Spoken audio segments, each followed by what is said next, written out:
देश अडाणी चालवतायत अदानी चालवतात किंवा अडाणी चालवतात की मुंबईसारख्या शहराचा सातबारा ना, म्हणून अडाणीच्या तर यांनी नावावर झाला? शिवसेना तोडली ना.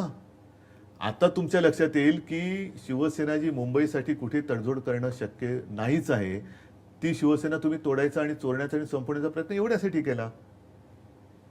नाहीतर धारावीचा पुनर्विकास मी करत होतो, पण धारावीमध्ये माझी आज सुद्धा तीच मागणी आहे की धारावीकरांना त्यांच्या धारावीमध्ये एक वैशिष्ट्य आहे. धारावीमध्ये प्रत्येक घरामध्ये एक उद्योग आहे. त्याला अगदी मायक्रो स्केल म्हणा, स्मॉल स्केल पण नाही, जगातले अनेक ब्रँड तिकडे बनतात. अनेक आणि छोटे छोटे.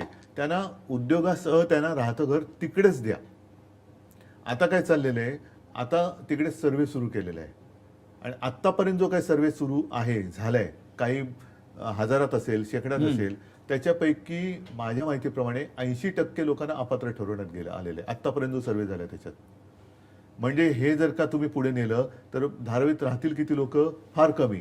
आणि त्या लोकांना जर तुम्ही सांगितलं अरे इकडे एका खोलीत तू मरतोयस, तुझं आयुष्य इकडे गेलं, तू त्या कचरा भूमीत जेवणार डम्पिंग ग्राउंडला जा, तुला 2 खोल्या देतो.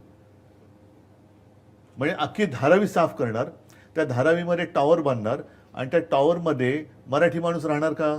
आणि त्याच धारावीच्या बाजूला जे बांद्रा कुर्ला कॉम्प्लेक्सची जागा आहे तिकडे अहमदाबादला जाणाऱ्या बुलेट ट्रेनचं स्टेशन हा निवड योगायोग समजायचा का?